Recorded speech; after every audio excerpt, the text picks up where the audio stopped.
Ty West is ending his X trilogy with Mia Goth in MaXXXine. It's filled with a lot of different genres. Maybe they clash a bit together. Is it a slasher? Is it a thriller? Is it a neo-noir? Is it an homage to LA sleazy films of the 80s? What is it, Lachlan? Can you make sense of this film? It is a film that oozes style because it introduces one of the best characters in the entire X trilogy. Do you know who that character is, Ewan? I don't know. No, I actually don't know who you're talking about. Los Angeles. It is a Oh. city that is so pretty. It's full of dreams. It's full of people who want to achieve those dreams. And in the city of angels lurks a demon, the Night Slasher or Night Stalker, whatever their name is. That is so cool. To me, that is like a really cool premise. And unfortunately, they stumble and fall with its characters and narrative because it does drag in a few of its moments. But when it wants to be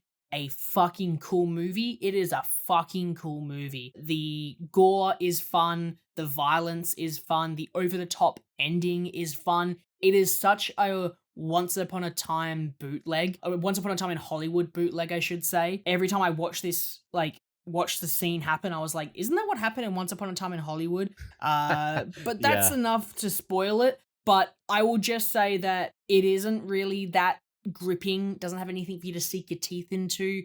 If you want just a lot of fun, go and see MaXXXine. It's a lot of fun. Yeah, to me, it's like the weakest of the three, unfortunately. I feel like we agree on that. We both prefer X over it because it stays a bit more rooted in just like one genre. And here it's a bit of a mess of what it ultimately tries to go for. It is a lot of like name-worthy actors that play bigger roles, but then it doesn't manage to juggle all of these different characters in the same narrative.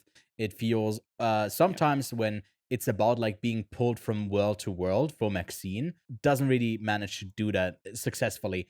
And it just comes off a bit tonally all over the place. What I can say and agree with you, LA is a character in this, and it's especially in the production design, the Universal lot, where they get to do a lot of the shooting and the stuff that is connected to Puritan 2 that MaXXXine is trying to go for as an actor to make it big and out of the porn industry into Hollywood. Like all of that part of it, like the technical stuff, is interesting. Cinematography wise, we both said it's like a bit underwhelming. It's interesting, but I feel like especially X was shot in a more interesting way. You could read articles and articles about like all of the references that I made, and there's certainly a lot of homages in it.